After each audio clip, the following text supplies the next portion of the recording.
레위기 1장 우리 3절에서 9절에 있는 말씀 우리 함께 읽도록 하겠습니다. 그 예물이 소의 번제이면 흠없는 수컷으로 회막문에서 여호와 앞에 기쁘게 받으시도록 드릴지니라. 그는 번제물의 머리에 안수할지니 그를 위하여 기쁘게 받으심이 되어 그를 위하여 속죄가 될 것이라. 그는 여호와 앞에서 그 수송아지를 잡을 것이요 아론의 자손 제사장들은 그 피를 가져다가 회막문 앞 제단 사방에 뿌릴 것이며 그는 또 그 번제물의 가죽을 벗기고 각을 뗄 것이요 제사장 아론의 자손들은 제단 위에 불을 붙이고 불 위에 나무를 버려놓고 아론의 자손 제사장들은 그 뜬 각과 머리와 기름을 제단 위에 불 위에 있는 나무에 버려 놓을 것이며 그 내장과 정강이를 물로 씻을 것이요 제사장은 그 전부를 제단 위에서 불살라 번제를 드릴지니 이는 화제라 여호와께 향기로운 냄새니라. 아멘. 할렐루야.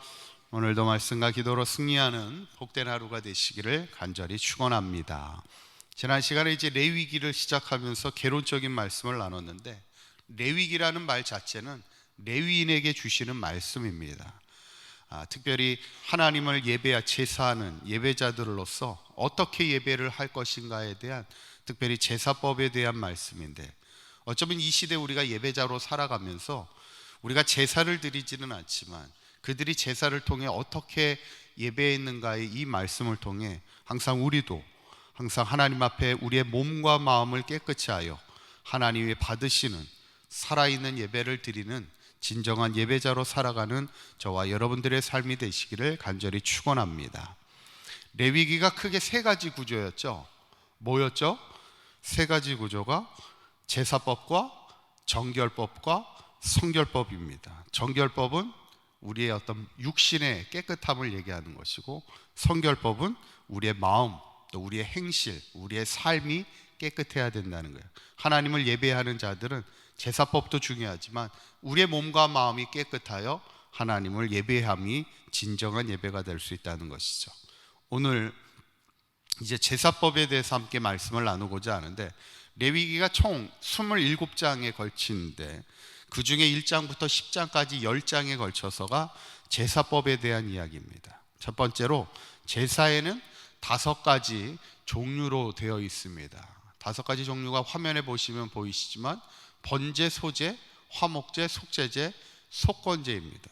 우리 한번 따라 보실까요? 번제, 소제, 화목제, 속죄제, 속건제, 이렇게 5가지 제사를 드리는 것을 보게 됩니다. 이 번제라는 것은 가장 일반적인 제사로서 짐승을 잡아 드리는 제사가 번제입니다. 짐승을 드리는 것 한번 그냥 띄워주시죠. 5가지 제사법을. 번제는 동물, 짐승을 드리는 제사를 우리가 가장 일반적인 제사입니다. 그게 번제예요. 소제는 뭘까요? 소제는 소자가 가루 소자입니다. 그래서 가루라는 건 뭐예요? 곡식을 드리는 제사입니다. 그러니까 동물을 드리는 제사가 아니라 가루를 드리는, 곡식을 드리는 제사가 소제입니다. 화목제를 제일 마지막에 하시고, 속죄제는 뭐냐면 번제처럼 하나님 앞에 내가 죄를 지었을 때 드리는 제사인데, 번제와 속죄제가 다른 제사입니다. 어떻게 다르냐면, 번제는 죄를 지을 때 우리가 알고도 지은 죄가 있고요, 모르고 지은 죄가 있습니다. 우리가 기도하실 때 가끔 그렇게 기도하실 때가 있죠. 우리가 기도 가끔 들어보면, 하나님, 우리가 알고도 지은 죄, 모르고도 지은 죄를 용서해 주세요, 이렇게 말씀합니다. 사실 이게 번제와 속죄제에 해당합니다. 우리가 알고 지은 죄는 뭐예요? 알고도 지은 죄에 해당했을 때 하나님 앞에 제사를 드리는 게 번제입니다. 예를 들어서 우리가 도둑질을 하잖아요. 이거는 뭐예요? 알고 지은 죄입니다. 의도하고 죄를 지었잖아요. 도둑질하는 것, 강도짓을 하는 것, 이런 거는 번제에 해당합니다. 그런데 우리가 모르고 지으는 죄가 있어요. 우리가 실수하거나 우리가 의도치 않게 우리가 남을 상하게 하거나 다치게 할 수도 있어요. 내가 의도하지는 않았는데 내가 모르게 하나님 앞에 죄를 짓는 경우는 뭐예요? 그게 속죄죄입니다. 그럼 마지막 5번째 나와 있는 속건죄는 뭘까? 내가 잘못해가지고 실수하여서 상대방에게 죄를 지었는데 상대방에게 뭔가를 보상해야 될 때는 속건제를 드립니다. 그러니까 참 이 제사라는 게 얼마나 정교하게 드렸는지 몰라요. 제가 아직도 기억나는 게 제가 어렸을 때 열심히 마당에서 발야구를 하다가 아이들하고 놀다가 축구공을 뻥 찼는데 그게 어떻게 어디로 날아갔냐면 앞집 현관문인데 현관문이 유리문이었어요. 미용실 문이었는데 미용실 문을 정확하게 맞춥니다. 그래서 유리문을 깨트렸어요. 그러면 어떻게 돼요? 제가 그것을 제가 하는 건 아니지만 저희 부모님이 그것을 보상해야 됩니다. 변상을 해야 되죠. 우리가 죄를 지었을 때 남의 동물을 예를 들어서 죽게 하거나 다치게 하면 어떻게 해야 되냐면 변상을 해야 됩니다. 그런 죄를 지었을 때는 무슨 제사를 드려요? 마지막 속건제, 5번째 나오는 속건제를 드리는 겁니다. 그럼 3번째 화목제는 뭘까? 이거는 말 그대로 우리가 하나님 앞에 죄를 지어 제사를 드리고 났을 때는 제사를 드리고 그 다음에 곁들여서 드리는 제사가 화목제입니다. 왜냐하면 내가 죄를 하나님 앞에 용서받으면서 하나님과의 화목함을 위해 다시 한번 드리는 거예요. 그러니까 크게 제사는 번제를 드리고 나서 화목제를 또 드릴 수도 있고요, 속제제나 속건제를 드리고 나서 또 하나님 앞에 화목제로 곁들여서 드리는 제사가 바로 화목제입니다. 중요한 것은 이 5가지 제사를 통해 제사의 목적을 우리가 분명히 기억해야 됩니다. 2가지 목적이 있는데 첫째는 뭐냐면 죄사함을 위함이라는 겁니다. 한번 따라해 보실까요? 죄사함을 위함입니다. 4절에 있는 말씀 우리 한번 보시면 우리 한번 읽어보겠습니다. 시작. 그는 번제의 머리에 안수할지니 그를 위하여 기쁘게 받으심이 되어 그를 위하여 속죄가 될 것이라. 아멘. 예, 띄워주시죠. 그냥 그는 번제물의 머리에 안수하라는 겁니다. 우리가 제사를 드릴 때 제일 먼저 하는 것이 번제물의 그 제물의 머리에 안수하는 겁니다. 누가 안수할까요? 예를 들어 소를 드리거나 양과 염소를 드리거나 할 때 먼저 그 제물 위에 안수를 하는 거예요. 그는 번제물의 머리에 안수하라는 거예요. 그가 누굴까요? 제사장이 안수할까요? 아니면 제물을 드리는 사람이 안수를 할까요? 이거는 제물을 드리는 사람이 안수를 합니다. 본인이 안수를 하는 거예요. 왜냐하면 그 이유가 이제 그 목적이 중요한 겁니다. 왜냐하면 자신의 죄를 그 제물에 전가시키는 거예요. 내 죄를 네가 대신 짊어지라고 안수를 해주는 겁니다. 그래서 그 제물이 죽는 순간에 내 대신 죽게 되는 것이고, 나는 어떻게 돼요? 성경 이 오늘 말씀 마지막 보면 그를 위하여 속죄가 될 것이라 그랬어요. 그 제물이 나를 위한 속죄 제물이 된다는 겁니다. 나를 위해서 죄를 사해 주게 된다는 것이죠. 이게 바로 제사의 목적입니다. 여러분, 근데 왜 죄를 용서받는 게 중요할까요?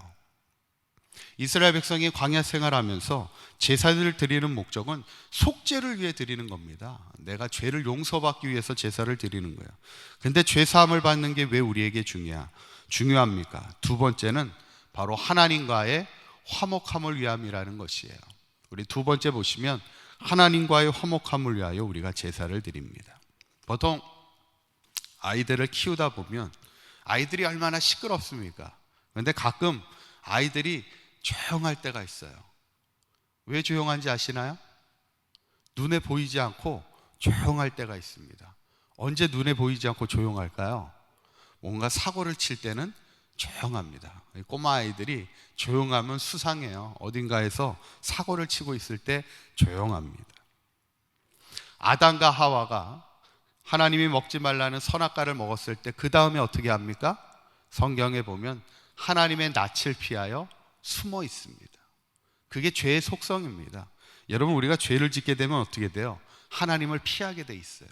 얼굴을 피하게 됩니다. 하나님과의 관계가 단절이 되기 시작하는 게 그게 죄에 대한 무서움이에요.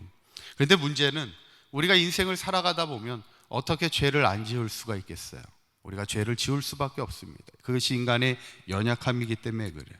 그런데 중요한 것은 하나님이 왜 이 광야의 어려운 삶 속에서도 제사를 이렇게 드리게 하는가? 우리가 용서함을 받아야 된다는 거예요. 근데 이 용서함을 받는 중요한 이유가 뭐예요?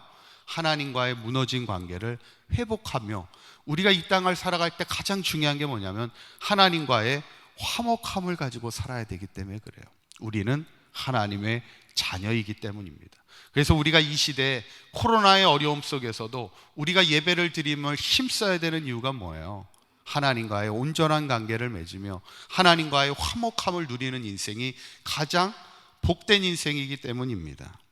저는 오늘 본문을 보면서 이스라엘 백성이 5가지의 제사를 통해서 하나님 앞에 예배함을 통하여 그 광야의 힘든 과정 속에서도 항상 죄 용서함을 받으며, 중요한 것은 하나님과의 화목함을 중요시했던 이스라엘 백성의 신앙을 바라보면서 우리도 이 시대를 살아가는 하나님의 자녀로서 늘 하나님 앞에 예배함을 힘쓰며 하나님과의 화목함을 통하여 하나님이 부어주시는 은혜의 삶을 살아가는 우리 사강교회 모든 성도님들이 되시기를 주님의 이름으로 간절히 축원합니다.